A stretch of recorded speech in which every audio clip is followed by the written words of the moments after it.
আসসালামু আলাইকুম। আমি মোহাম্মদ এনামুল হক, একজন প্রফেশনাল লোগো ডিজাইনার। এখন থেকে আমার এই চ্যানেলটিতে প্রতিনিয়ত ক্রিয়েটিভ এবং প্রফেশনাল লোগো ডিজাইন আপলোড করা হবে। তাই আমার এই চ্যানেলটিকে সাবস্ক্রাইব করে আমাদের সঙ্গেই থাকুন। ধন্যবাদ।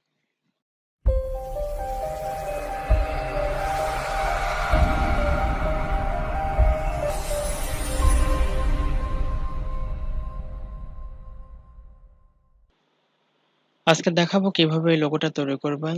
তো প্রথমে আমরা রেক্টেঙ্গল টুল দিয়ে একটি শেপ তৈরি করব।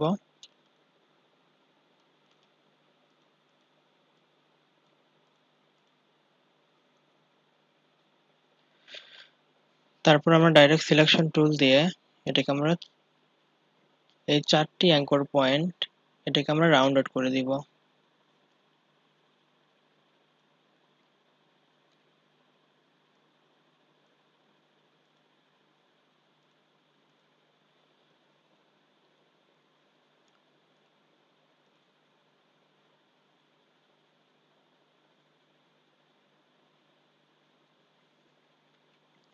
এরপর আমরা আবার রেক্টেঙ্গল টুল দিয়ে একটা শেপ তৈরি করব এবং এটা আমরা ফিল কালারটা বন্ধ করে আমরা স্টোক কালারটা দিয়ে দিব।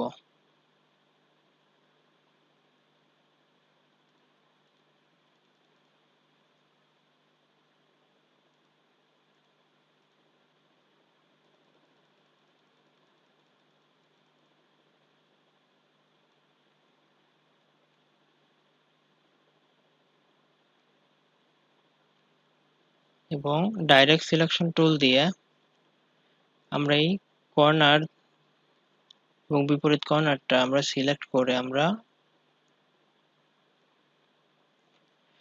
রাউন্ড আউট করে দিব। এরপর এটাকে আমরা সিলেক্ট করে আমরা অবজেক্ট থেকে আমরা এক্সপ্যান্ড, ফিল এবং স্টোকটা আপনারা টিক চিহ্ন দিয়ে দিবেন এবং ওকে। এরপর এটাকে সিলেক্ট করে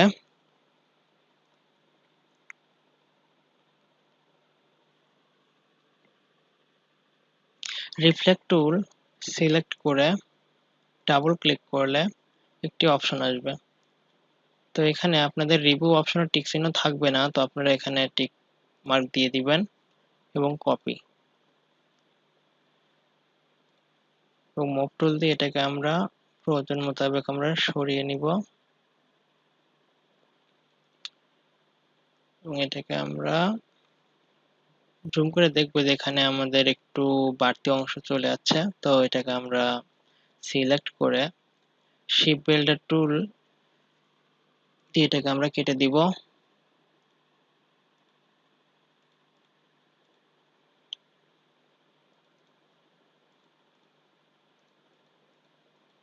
কিবোর্ড থেকে ডিলিট প্রেস করলে কেটে যাবে, সরি। তো এটাকে আমরা দেখুন, এটাকে কাটতে গেলে সম্পূর্ণটা কেটে যাচ্ছে। তো এটা কেন হচ্ছে, আমরা কন্ট্রোল জেড দিয়ে এটাকে ব্যাগে নিয়ে আসবো এবং এটা দেখুন গ্রুপ করা আছে, গ্রুপটা আনগ্রুপ করে নিব, দেন এটাকে আমরা ডিলিট করে দিব। এখন এটাকে আমরা সম্পূর্ণটাই সিলেক্ট করে পাথফাইন্ডার টুল থেকে আমরা এটাকে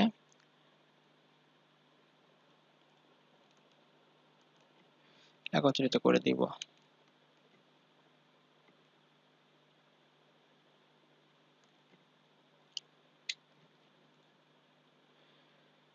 এবং এটাকে আমরা সিলেক্ট করে পাথফাইন্ডার টুল, আপনারা যদি খুঁজে না পান উইন্ডোজ থেকে আপনারা পাথফাইন্ডার খুঁজে বের করে, কোথায় যে পাথফাইন্ডার, তো আপনারা উইন্ডোজ থেকে পাথফাইন্ডার টিক মার্ক দিয়ে নেবেন, পাথফাইন্ডার অপশন চলে আসবে। তো তারপরে আপনারা এটাকে সিলেক্ট করে আমরা দুটা শেপকে সিলেক্ট করে পাথফাইন্ডার অপশন থেকে আমরা এটাকে জয়েন দিয়ে দিব। এরপর এটাকে আমরা রোটেট করে নিব শিফট চেপে ধরে আমরা মাউসের পয়েন্টার ড্র্যাগ করলেই সমান্তরালভাবে এটা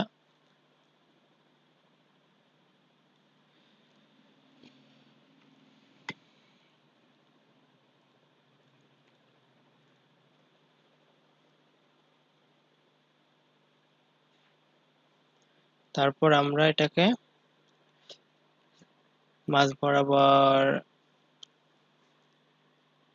দেখেন অনেক সময় এটা মাঝামাঝি সঠিকভাবে হবে না, তো সঠিকভাবে মাঝখানে দেওয়ার জন্য আমরা দুটাকে সিলেক্ট করে অ্যালাইনমেন্ট অ্যালাইনমেন্ট থেকে আমরা হরিজন্টাল অ্যালাইনড সেন্টার, এটা একদম পারফেক্ট মিডল পয়েন্টে আছে।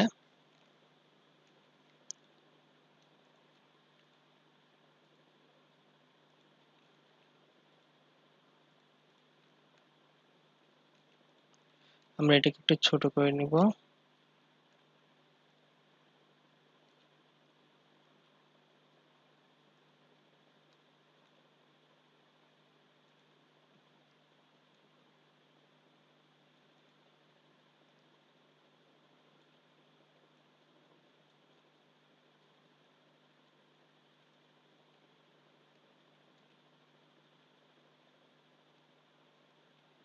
আমরা প্রয়োজন মোতাবেক এটাকে আমরা ঠিক করে নিব।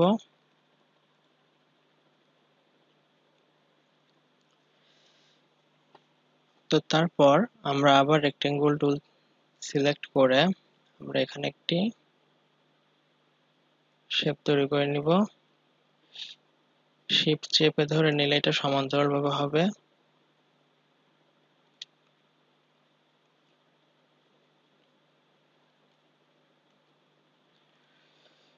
আমরা ডাইরেক্ট সিলেকশন টুল দিয়ে আমরা এই কর্নার এবং তার বিপরীত কর্নারটা সিলেক্ট করে আমরা এটাকে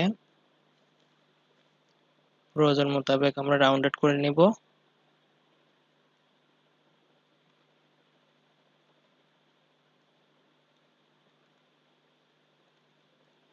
তারপর আমরা লাইন সেগমেন্ট টুল সিলেক্ট করে আমরা এই এই কর্নার থেকে তার বিপরীত কর্নারে একটি লাইন টেনে নেব এবং এর স্ট্রোক কালারটা আমরা একটু বাড়িয়ে দিব।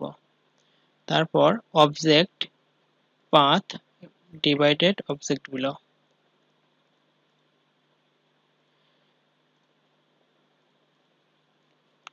দেখুন এটা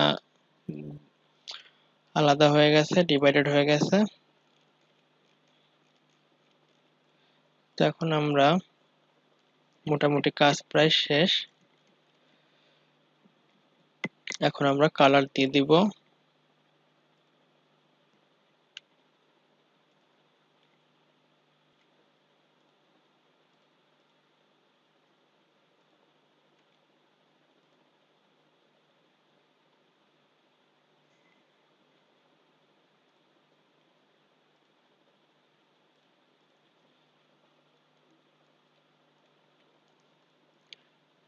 এখানে কালারটা দেখুন ঠিকভাবে হয়নি, তো এটা ঠিক করার জন্য আমরা গ্রাডিয়েন্ট গ্রাডিয়েন্ট দিয়ে আমরা এটা গ্রাডিয়েন্ট টুল দিয়ে আমরা এটাকে ঠিক করে নিব।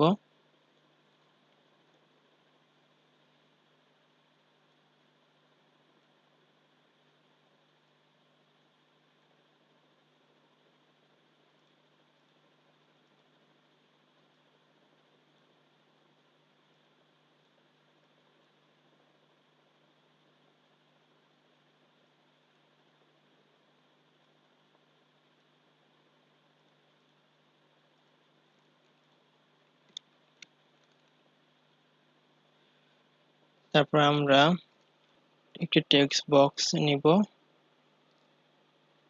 সাইজটা একটু ছোট করে নিব।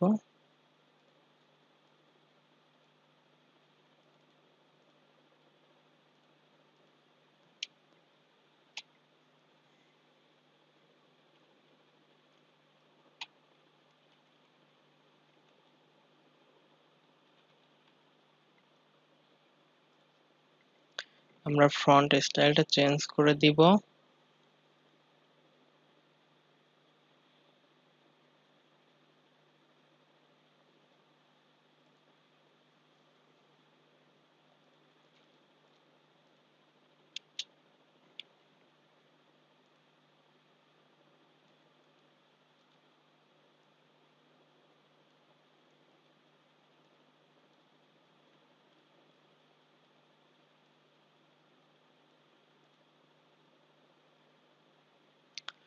ব্যাস হয়ে গেল।